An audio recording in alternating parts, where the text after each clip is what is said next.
Welcome, time for some art fun.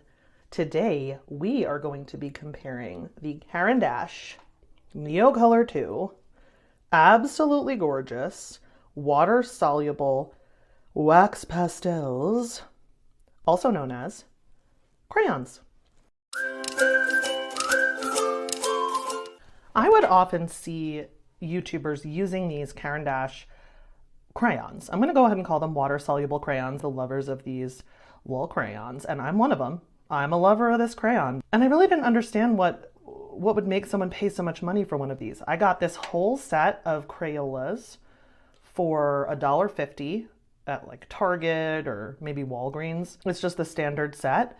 And these are, I'm gonna have to put it on the screen how much these are per unit, per color. That's why I accumulated them one at a time. I wanted to do a test today and see what really is the difference between the Crayola and the Caran. So let's get into it. Let's talk about first impressions. So this Caran Neocolor 2 feels absolutely wonderful. I don't know how to explain how good this feels. I am a very tactile person and I really just enjoy having these in my hand. The thing, I guess you would call it paper, but it doesn't feel like paper. I'm sure I could look this up and figure it out, but it has these little waves where you can peel away as you use the crayon. And as you sharpen it, the shavings of the sharpener can be used to paint with. And you can just put your brush directly on here and paint with it. And it's like putting your paintbrush into a half pan, of watercolor. It's ready to go. This is just extremely smooth. It feels extremely substantial. It feels like it would take a lot to break this. And it just feels luxe. I guess that's how I could say it. This feels luxe. It's not like you don't notice that this feels like an expensive thing. You do. It's also bigger, fairly substantially bigger, but and the tip looks really different. There's one I haven't used yet. So these colors might not look right on. This looks a lot more green. This looks a lot more yellow, but when you actually use them, they look very similar. So let's get into our swatch book. Let's do some comparison testing and see how these little babies hold up. These are all my Neocolor 2 colors. I'm going to give you a quick, and that's my dog digging in his bed.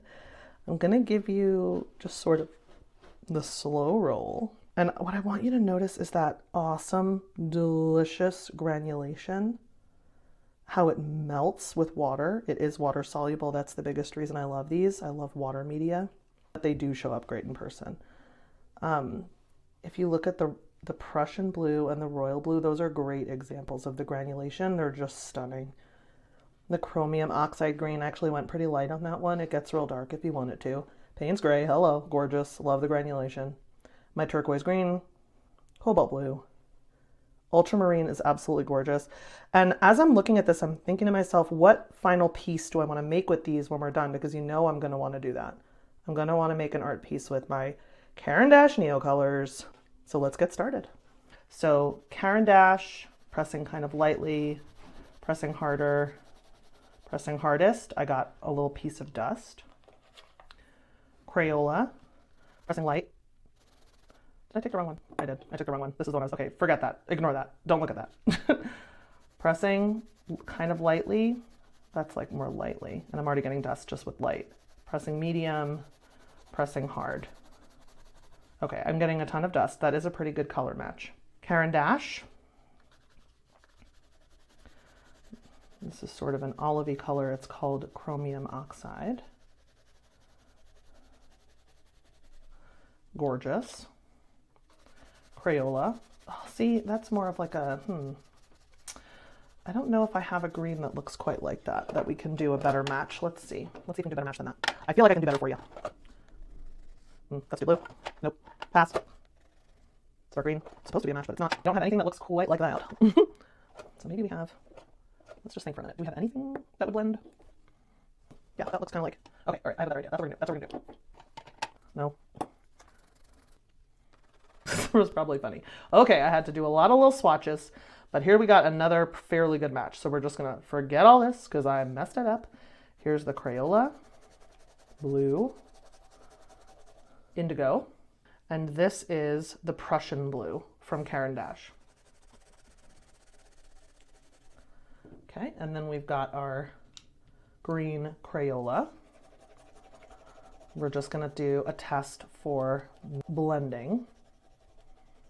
And I have to say those two blended pretty well. These two, not so much. And then my Caran to see how they blend. One.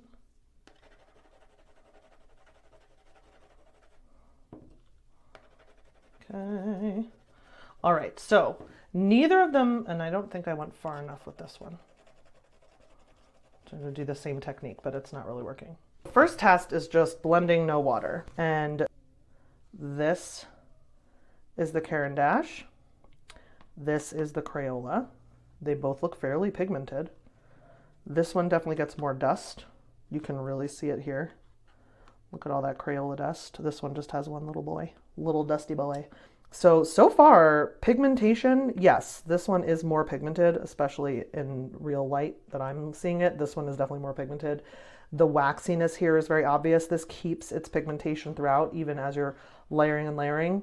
This is losing pigmentation. It just looks waxy, and it's not coming across, but this looks waxy here. Whereas this one still looks like, woo, color. Okay, so that's test one. Let's do some water solubility. Again, Caran. Oh, look at that color. Oh my God. Not gonna do it. Not gonna do it. Not gonna do it. Do you guys remember him? Do you remember the SNL skits? How delicious those SNL skits were, so funny. Okay, so what is happening is I laid this down so thick with the pigment that it's like there's pigment everywhere. So I definitely won't need to go that heavy. This is good for me to get some practice before I dive into the big piece. And just like, let's just see how far this can go.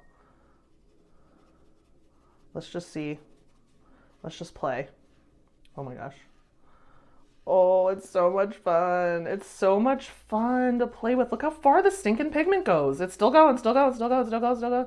The water is running out before the pigment is running out. Look at this. No, it's so good. Okay, so that's the Caran. Here's the Crayola wax pastel. It's not water soluble. So this is definitely, obviously this isn't a, nose to nose. A nose to nose comparison would be the Caran Neocolor 1. Like Crayola, not water soluble. So there's with water. Ugh. There's with water. Look at the granulation. Like, look at all the interesting stuff happening. So as I'm looking at that, I'm like, okay, obviously I'm doing some kind of underwater scene. That's what has to happen with these. We've got wet. We're going to be able to just sort of, I'm doing the side. So yeah, it's still damp, but you can get clear lines. You can go right onto the crayon itself and get the pigment that way. Oh, it's so pretty. Wow, okay. So this is why it's not really fair. If Crayola had, something like this, then we could really compare apples to apples, but at least we can compare the dry stuff. And you can see that one of the reasons people invest in these is because they do things that crayons just can't do. Dust everywhere. Everywhere you're seeing dust there, that's all from Crayola. And I think you can see that how well the Crayolas do blend there when the colors are much closer together. So I'm just not even pressing. I'm just running it back and forth. There's no pressure happening. It's just touching the paper. And then I'm going to do the same thing with the Crayola. Just touching the paper, no pressure. Same exact approach, but you can see the Caran. You can't see the Crayola really. So it is super pigmented. It's definitely known for light fastness and color fastness. It is, rated for that. Obviously, Crayolas are not going to be, that's not what they're for. They're for playing around, and that's super fun. And you really don't have any intention of them, lasting you a long time in the final artwork. It's just, let me play today, and boom, gone tomorrow. Don't need to worry about it. That's great. That's a great way to do art. I love doing art that way. But if you want it to last and you're considering selling it, or you really love these effects, or you want to just get a lot of bang out of the little bit of pigment you need, Caran d'Ache has a lot of benefits. I'm really excited to try it, so let's dive into a piece. So yet again, we're just going to start with sketching with a cool erase pencil.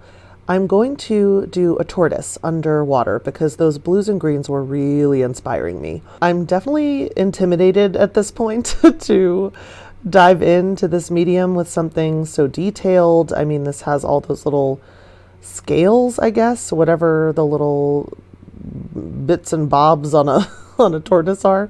But I just wanted to really try it, and this had a good opportunity because I was going to lay down these really big flat washes for the sea, and I was a little bit nervous at this point because this was kind of clumping up in certain places, and I decided to just go with it and make it look like bubbles. So that's what I did there with those little clumps of color, and I just think I laid too much pigment down. But then I went ahead and did the exact same thing on the bottom. I just took it easier with the water, and on the left there, on the bottom left and on the top left, you'll see some areas that are a little bit whiter, and I ended up going with that too, but it wasn't intentional. I was trying to get kind of a solid flat wash and I really couldn't do it. So clearly I need to work on my water control. I really love the effect, and it ended up inspiring me to do these sort of sun streaks or light streaks through the water. But that is another one of those sort of happy accidents where I was really trying to do something else. I did a bunch of different techniques. I did really thick color laid down with a lot of water, and then I did a lot of using the paintbrush like this, where I was picking up pigment directly from the crayon and then laying the pigment down using the paintbrush. And then I was just putting the crayon directly down onto the paper and then following up with water. I also came in with crayon and then didn't even do any water. You'll see that at certain times. And I was just kind of trying to get a feel of how these work when you're trying to make a real piece. It is so funny when you are using a newer art supply to you, because I did just get these. I mean, they barely missed the haul. They could have made it into my art haul. I'll link that below. But I just played with them in my swatch book. I've played with them in my cheap sketchbook. I love swatching them. They're so beautiful, pigmented. I love the granulation, and I just like to play with them. I don't know. There's something about the concept of an adult crayon that you feel like you have permission to play. This was like the permission to play piece. But I picked a subject that is like so high intensity for me. I just feel like I really wanted it to look pretty. I really wanted it to come out good. I wanted it to come out well. And I liked it at certain points, and then I would feel like I messed it up. So like there, when I was putting the dark blue like to the left of the head, I felt like, oh, maybe I liked it better before. But then when I put this light blue teal color in, then I liked it again. I don't know. It was like back and forth with this, where I liked it, I didn't like it, I thought I messed it up, I saved it. It was like a whole roller coaster experience making this little painting. And I guess I don't know if you call it a painting if it's with crayons. I'm going to call it a painting. I think it's a painting because it feels like using watercolor when you use it right off of the crayon. I really liked all the different ways you can use it. It felt like a multimedia piece with one medium. Do you know what I mean? Because it wasn't just watercolor where you just, wet the paint and apply it to the sheet, you know what I mean, of paper, where, yeah, there's some variety because sometimes you're doing big washes, sometimes you're doing wet and wet, sometimes you're doing the dry brush technique. But this was just like your hands were moving differently. The actual material you were applying to the paper was different. It wasn't always a brush. Sometimes it was like this, where you would apply the crayon directly to the piece. Sometimes it's detail work. Like this was detail work with the actual crayons instead of detail work with the brush. And it was just a really cool experience to try a bunch of different things with the same medium. I really enjoyed the experience. There was one point where I just started like feeling the paper. It looks like I'm feeling it because I want to see if it's dry, but I'm actually feeling it because it feels good. The actual paper felt so good with this waxy stuff on it. I don't know. It is a wax pastel. Like you definitely can tell you're using a wax medium, but somehow it melts and blends and becomes watercolor. I don't know. Like, how do you explain something that's so different from any other art supply? So if anything, I just really loved how unique the experience was. That is the finished piece. I don't know how I feel about it. What do you guys think? I will say this. It is super vibrant. The paper actually feels really different. I think I put it through its paces. Let me tell you, there's a moment where I'm just sort of feeling the paper during the painting because it feels really smooth and wonderful, but I'm like scared to turn the page and see what I did to the other side. Because especially with these washes, I started to get real nervous. All right, it's okay. Yeah, this paper takes so much. I'm telling you, it's crazy. This is the Alpha series that I used to complain about, and now I love it so much. So I think it came out really good, actually. The more I look at it, the more I like it. I wasn't totally sure. I didn't feel like I had a lot of control because this is my first time using these to make a full finished piece. I definitely think I struggled with the value. I don't think it has a truly great range of value, but other than that, I am really happy with it. It does look really substantial. Like, I think he kind of looks like you could just, grab him, and I really like that. So I hope that you enjoyed this review of the Caran d'Ache Neocolor 2s, the comparison to my regular old crayons. By the way, this is just used candle holder that I thought was so beautiful I couldn't bear to part with it. So I put my little cheap Crayolas in there.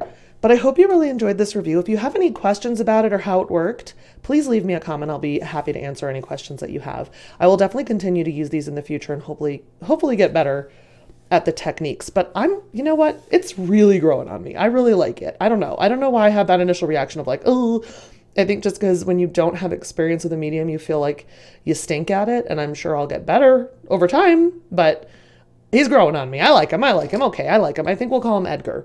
So thank you for hanging out with me and Edgar. Oh, Lord. I forgot to say like and subscribe, but please, I so appreciate it when you like and subscribe.